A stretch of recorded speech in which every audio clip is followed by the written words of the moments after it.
twice. Oh, yeah. Good morning, Wednesday, April 1st, 2026 here in House Transportation. We are looking at S326 miscellaneous, well, I guess miscellaneous motor vehicle bill. And we're going to start out, this next piece is sections 2 and 3. And I guess you got to flip that over to page, where are we? First 11 pages or something like that, or or did I miss that? Guess I'll just hand it off. We'll have the DMV pointed out what the section's about, what they're looking for, where we're at, all that good stuff. Good morning, welcome back to committee. Good morning. My name is Nancy Prescott, for the record, with DMV, Director of Operations. And I am here to talk about the section regarding inmate credentials and the addition of detainee credential / IDs. A little background information. DMV has had inmate credentials in process, and we work with the Department of Corrections in collaboration of issuing inmates that are incarcerated for 6 months or more. We already have that process and program in place for the last 5 years. It is at no charge to them. House Corrections and Institutions brought forward a bill to include the wording of detainee this year. Senate Transportation welcomed that into the DMV miscellaneous bill, which is the wording that you see now, which is inclusive to detainees. DMV in our miscellaneous bill did elaborate or expand our credentials to include permits as well as driver licenses for inmates. That is where DMV added to their miscellaneous bill. And then now detainees is in addition to. So that part is new for us going forward if approved. Permits are for any age, They are. pretty much. So you still get if you're an age over 21 or whatever, it I'll doesn't. give you an example that might be helpful. If an individual has had a driver's license and then didn't renew it or had medical reasons or suspensions for more than 3 years, you have to retest everything. So that's where the permit process comes into play. Somebody also may have been a younger individual and possibly incarcerated and had a permit process started prior to going in. To your point, Chair, those aren't on a high number, but since we were opening up for whatever it is that the individual currently has or is eligible to, we wanted to match that for the wording to be inclusive. Representative Keyser? So what I heard was that prior practice had been that after 6 months, you would do this procedure. Was that right? You have to be incarcerated for Right. 6 No, that was my months. point. Okay, so you have to be incarcerated for 6 months. Mhm. Now you're talking about detainees. That's So detainees doesn't sound as, now see this, I'm just trying to learn. yeah. But detainees, I mean, you just come in and come out, but you can be detained for more than 6 months? I will let our experts answer that question, but in a roundabout way, yes. Yes. Monique Sullivan, Department of Corrections, Operations Manager. In the past, it's been for individuals who have been sentenced to serve at least 6 months. And there are definitely people who are detained for more than 6 months. I think my longest person that I've seen detained was for 5 years. He was detained for 5 years, got sentenced and walked out the door. So people can be detained for any So what's the definition of a detainee? someone who has not been sentenced yet. Okay, wow, we're holding people in prison or in jails without being sentenced for as many as 5 years? Depending on what the case is. Yeah. In that particular case, the individual was representing himself. So he had to do all the paperwork and do all the research by himself, so Okay. normally it's less than a year, but yes. Gotcha. And I would just add to, for the record. Hold on, I'm sorry. Yeah, for the record, I don't, and you're not on the witness list, so I just want to make sure that you're with the rest, so anyway, we can get that. Yeah, so go ahead. I'm Julie Summer, Director of Communications for the Department of Corrections. I would Yeah. just add that the court sets the conditions for someone to be detained in a correctional facility prior to trial. There are events in which people might be released, they might be held without bail, they might be held with bail and made bail. So there are a variety of pathways that someone can go to prior to their trial once they've been charged with a crime. Sorry about that. I just didn't have you on the witness list and I want to make sure you're on the, that you get on the witness list and so thanks. Representative Keiser, did you get your, Thank you. I appreciate your, Representative Pouch? This seems simple, but I just want to make sure I understand it. Prior to being released, whether you're incarcerated or in detention, you can obtain an ID or a permit. I'd like to walk you through the process, and that might help clarify that question. So one of my questions was if I'm sentenced for 10 years, I'm assuming my license goes away during that time, and this allows me to go back through the process to get an ID or a license. It So doesn't maintain during. it does not maintain, we are not maintaining, we are not allowing for, this is not opening up for renewals or anything while one is being detained or in serving. Trying to get the right lingo down. It is strictly upon their release that they are eligible for, but the criteria is they must be either serving 6 months or detained for 6 months minimum in order to qualify whenever that time comes near for release. Representative Burke? So what if they're detained for 4 months? They don't qualify. It's 6 months minimum. But then they would just have to go through the whole process, As, I believe so. not like a normal, yeah, that's correct. okay. Because this credential ID process is at no charge. DMV is absorbing the cost for this one time upon their releases. And this is just sort of help someone who's experienced incarceration for 6 months to sort of get back on their feet. That's correct, because you need an ID for Yeah. everything. Wow, how does the DN, just as a, Yeah. I realize that probably the committee downstairs is far more familiar than we are, but so how would this, your Yeah. in communication with, are you gonna notified of, end of terms coming up or something and Yeah. work through and then what do they? So we have- Come and get a picture somewhere? How does it work in the day-to-day? Happy to walk you through it. So regarding those that are serving, let's keep it separate from the detainees. So right now I'm going to speak of the process of if you've served for 6 months, minimum or more.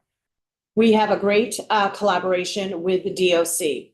The goal is to have the individual upon release to be leaving with a credential in their physical hands. This is worked through with the collaboration of DOC. We have a contact person there. They send us a list on a weekly basis of who is being released in the upcoming month or two.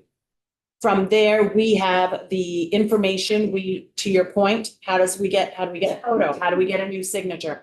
All of that has been worked through DOC. They're the ones that send us the information. They know what the specs are that we DMV need.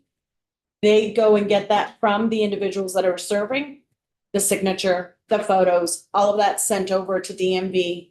We get the credentials sent directly over to the Waterbury Department of Corrections address. From there, and they can speak more of it.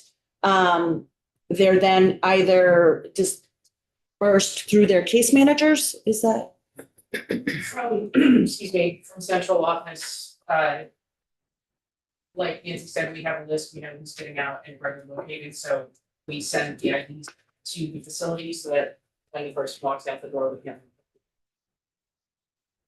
So we've got that piece checked off. That documentation that's needed, would that include some kind of passport or birth certificate or a history of the previous license or what That's a great question. maintains that? Or does it go over to your system at some point? Or- So this process that we have in place right now, that is not new, except for expanding to driver's licenses and permits. If the individual is already in our system, we already have the documents and we will match up accordingly. If in our system, we do not have the documents, they will get issued the non-driver, the non-privilege card. If it's a non-driver ID, if it's a driver's license, if it's a permit. But depending on to your question, what do we have in our system? They're not gathering them right now for inmates and nobody's sending anything over except for a picture, a signature, and the information that we need to be able to do the research to see what we have. Do they then have some kind of problem or process when it comes to renewal of that? Or do they have, or is it, so let's go fast forward 3 years or whatever the length of that driver's license. Mhm. They don't, they will be in the regular renewal process Yes. then and they won't need any of that documentation. They would, if they got a real ID and if we found all of the documentation, the birth certificate, the valid passport, the social security in our system, they would be just like everybody else in regards to their renewal process.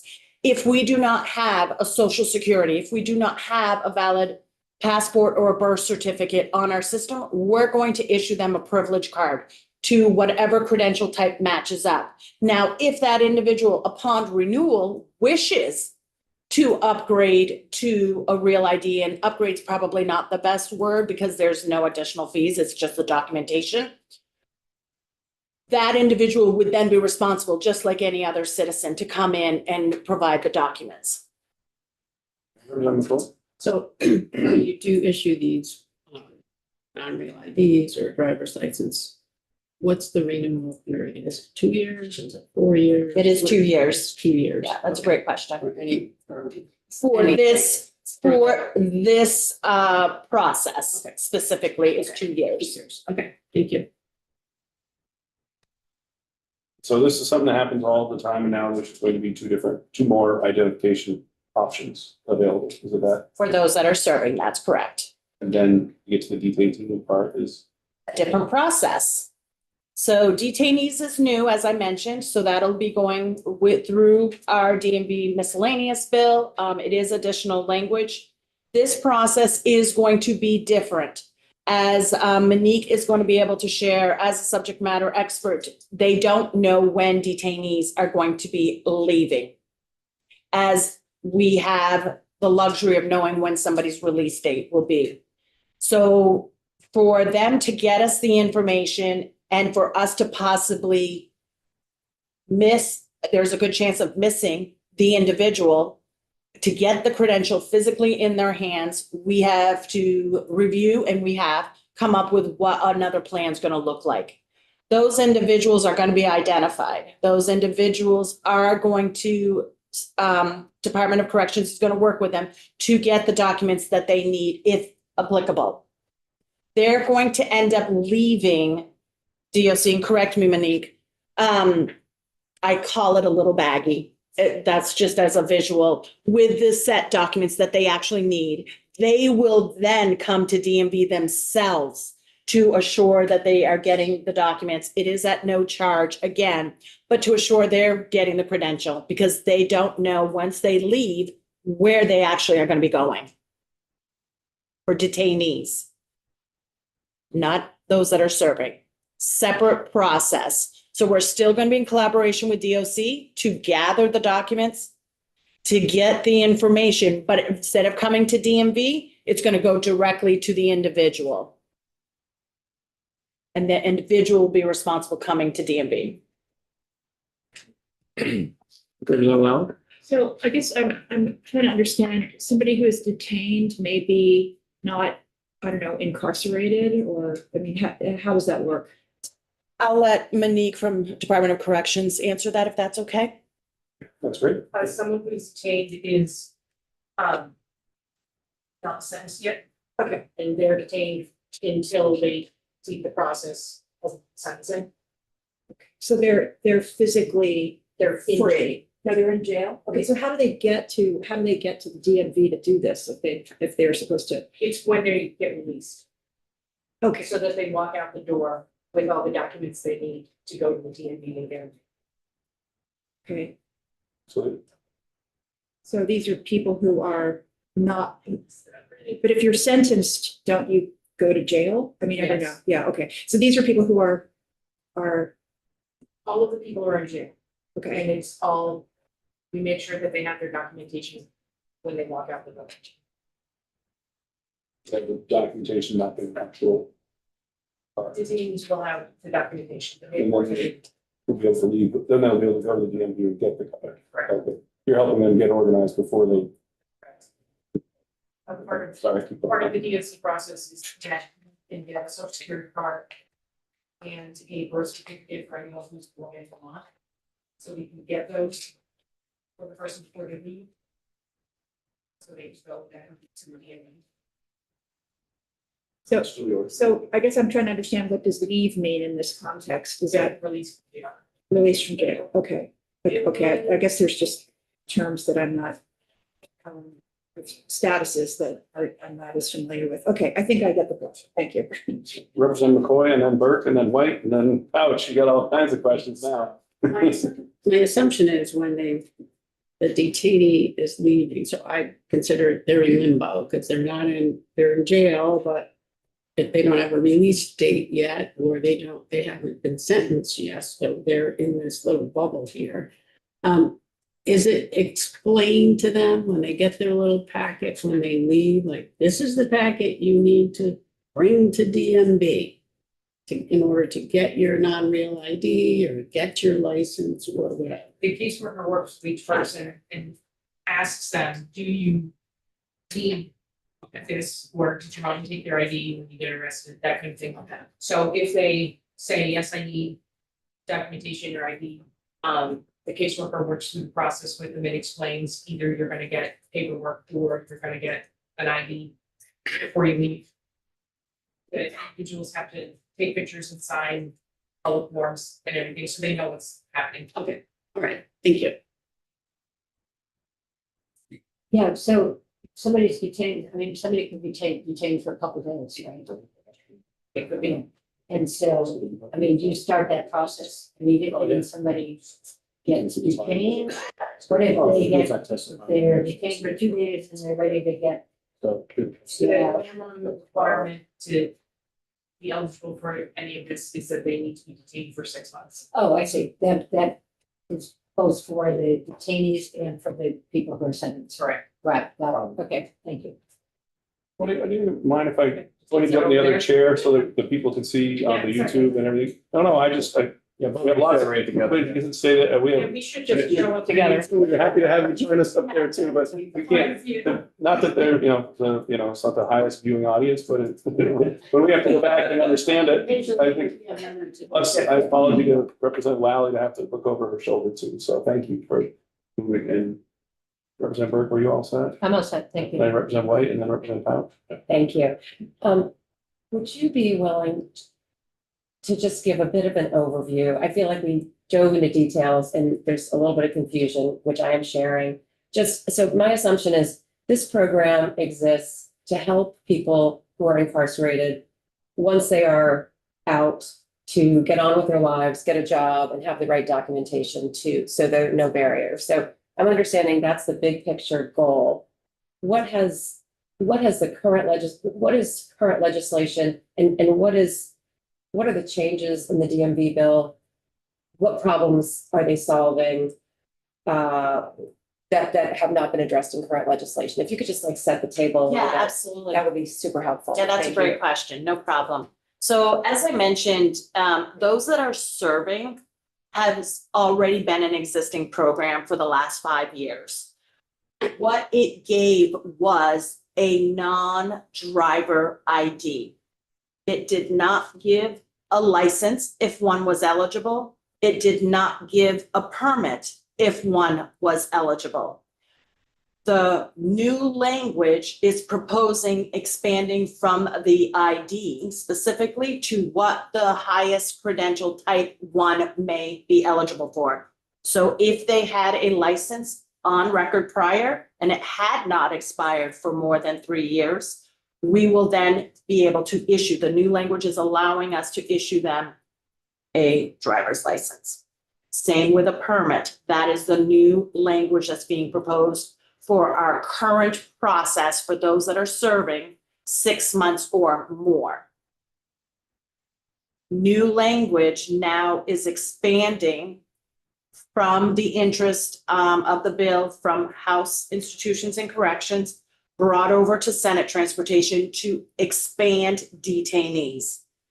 So that form from a process, as Monique just mentioned, is going to change from what we currently do. They're going to be 2 separate processes, one for serving, one for detainees. However, what one will be eligible for is going to be the exact same of the expansion that we're looking to expand on. Terrific. So what we are, the goal to your question though, is what is it serving its purpose? Is trying to get somebody, we always issue a non-driver ID, but somebody could be eligible for a license. So then they're coming back to DMV, they're paying for a credential. We're trying to take any of those challenges and obstacles away and give them what they are eligible for at the very first stop. Okay, that makes perfect sense. And then one follow-up. So if an incarcerated person went into jail with a license, has been there so long that it's expired. So upon their leaving incarceration, they may only be eligible for a non-driver ID because of the expiration. Is that then the first, do they get helped with kind of, here's your non-driver ID, here's the process for how you can reinstate your driver's license? They would have to go back through the driver's, like the testing, et cetera. And there's some guidance for how to do that as well, or are we not there yet? We don't provide guidance on how to get your license. We just make sure you have an ID Okay, when you go out the door, so that on your own, you can go to the DMV and start the process. Because the DMV, you know, you fill out the form when you walk in the door that I'm applying for a permit, that kind of thing. Here's my ID, and then you start the process from there. thank you. That was very helpful. Representative Pop? Yeah, thanks for walking us through this. If you're incarcerated in a private prison, you know, not in Vermont, is the process the same? Yes.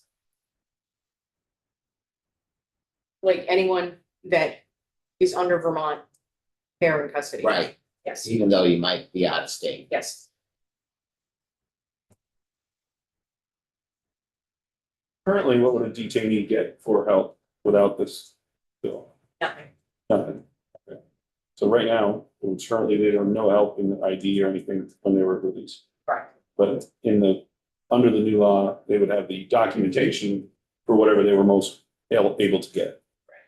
Oh, but they wouldn't have the actual item, so that works for me. Except for the detainees, that's what's different between ours and then what House and Correction did. Just trying to figure out the differences, how they're all melding together. We just literally passed the bill, so that didn't include the detainees. No, I believe it is in, I think it's the, So this is the exact same piece of legislation. There's Yes. Nothing different. No. All right, so that's why I was confused. so the question becomes there. Yeah. Is, do we need it in here, or is that bill gonna? Yeah. Which We might one just is the take- vehicle that yeah. it should stay in? It Yeah. can't, does it really need to be in, or should it be in both? Should it only be in one? Yeah. And which one's gonna get across the finish line, and I guess which one's gonna get across the finish line first? Yeah. That's more of a process Yeah. question. so Monique and I respectfully have been doing a tag team roadshow quite a bit on this topic. So we've gotten to know each other quite well, which I'm grateful for, but we've been in House and Institutions Corrections quite a bit. The bill popped up there, and then knowing Senate Transportation, our DMV miscellaneous bill was expanding the current process. Somebody got wind of it, and to your point, somebody's like, shouldn't they be in both sections? That's how I believe the legal counsel came together to bring them and have the wording exactly the same was very important to them as well. The vocabulary terms. So we'll see. We'll let you Which way guys- to decide whether to Which bill it goes keep it in. in here or go through, or if the Senate will pass. What was the number on that? I got it on my notes here somewhere. I even got a copy of that bill from the House Chair of Institutions of Corrections, but it's the same as, So it's in the corrections bill that we just passed. yes. No, it was a standalone. It was, Oh, this is standalone, okay. Yeah, yeah. All right, H all right. 549 is the bill. thank you. So my question is, H549. We sent over H549. It's the same language as the first 11 pages of this. So Representative McCoy? so my question is, corrections is in a different title in statute, and we have transportation is in a different title. So is this language going to be appearing in the correction statute and the DMV statute, or just one of them? That's the question. Should be just one product. I can't, that's not a question I would be able to answer. Sorry. And I don't know, Haley, if that's something. Because You if would it know. was, I think that's what we're trying to figure out. if it was in a DMV statute, It's 23. Yeah. I don't know if my corrections had it to begin with. They could have done Also- drive by if it pertains to any titles that transportation does. And similarly, I guess we drive by. Because it pertains to DMV, but if it's a title for the corrections, then It's the same. it should have it. I just looked it up. It's the same. So We could take it out. that, well, that's my point. I mean, I just wanna, we should have probably done a drive-by, but so yeah, go ahead and run with it, or, because it's not within our purview, really. Yeah. It's not under our title. But that's just me. No, I'm just saying we have the option to take this out, because we already passed it. Yeah, worst case scenario, we Well, already it's- saw this. Yeah. But We're- it's just in Senate institutions and it hasn't passed. Right. No, yeah, but maybe this is part of discussion for now, the witnesses, but there's procedural thing, yeah. I guess on that area, I would say that we will have to make a decision. Yeah. Based with what other areas of the building are planning on doing or not doing, and what happens if it moves forward, somewhere between now and before we get done. Yeah. Either we'll stay or it'll go. So, Yeah. Representative Pouch and then Representative Burke. Yeah, just to put it in perspective, what other, it's not benefits, what other services are provided people that have been incarcerated for 6 months or more, or, Everything we can. which, We can get, like I was saying before, we can I get guess, what would be, what's required, and then what do you do? required. We don't get much time in this area, so it's kind of a stupid question. Um, It's a little outside our area of normal, so we don't know how it works at all. Most people who get released from incarceration are under some kind of field supervision. So they leave jail, go to ABC residence, and then they have a probation officer who keeps going in the community. We provide identification documentation. Most people are required to have housing before they can release, so we find either transitional housing or private residence, that kind of thing. We have the 1115 waiver started in January, which allows us to provide services 90 days pre-release and then up to 6 months post-release for things like telehealth so the person can meet and greet their doctor and therapist and substance abuse disorder counselor and meet all those people while they're incarcerated and get a relationship going. That way, when they go to the community, hopefully they will just keep going to see those people, that kind of thing. We make sure that they have a ride. If someone doesn't have a driver's license and doesn't have a person to drive them, we keep that in consideration for where they can release to. Are they close to public transportation? Can we give you a bus schedule? Are your doctors, for example, all on the bus route? We take all of that into consideration. We set them up with turning points around the state who act like kind of scoop them up and say, okay, this is what you have, this is what you need, let's go get it.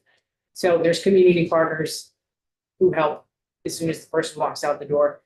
Department of Corrections makes sure that they have everything they possibly can before they actually leave. Representative Burke? I was just gonna say, getting back to the issue of the double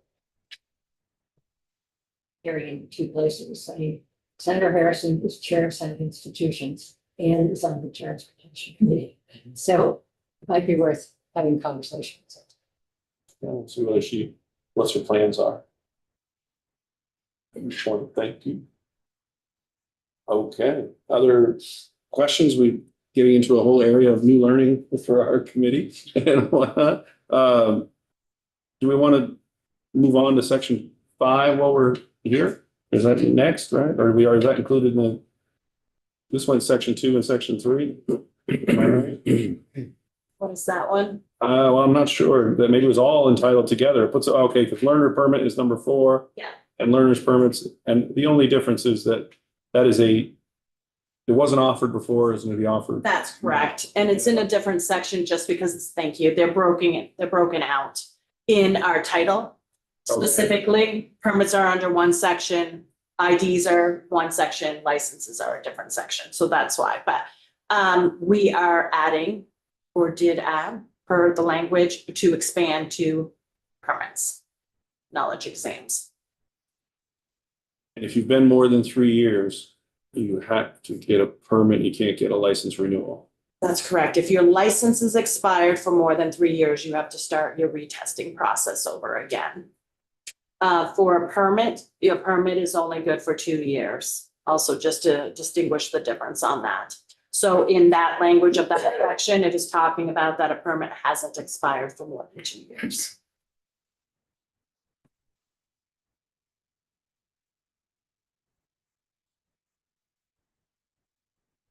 As far as the agenda part goes, it really lumped together both these pieces. It is, yeah, the topic is for sure. Okay. I guess then we covered it. Gotcha. Anybody else have any other questions? Anybody want to learn a little bit more about corrections? Will we have somebody here? Maybe you can remind us again, how many possible opportunities this will help? What's the kind of a number time? What are we looking at for how many anticipated additional individuals will be helped by this? Additional individuals, we averaged out over the last 5 years, and it's about 40 people a year. Would be new to, and how many are getting a non-driver's ID now? Yeah. About 500 a year.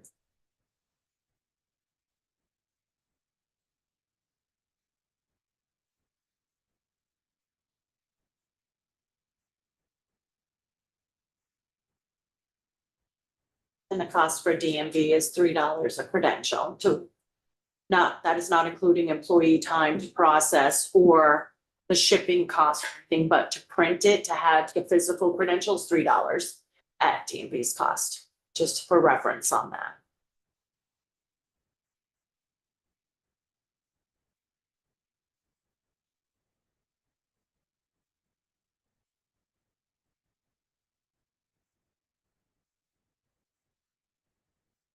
Okay. Any other questions? Then I would say that I thank you very much for coming and thank you for your added piece and getting into a little bit of a different area. And we are adjourned until 11 o'clock.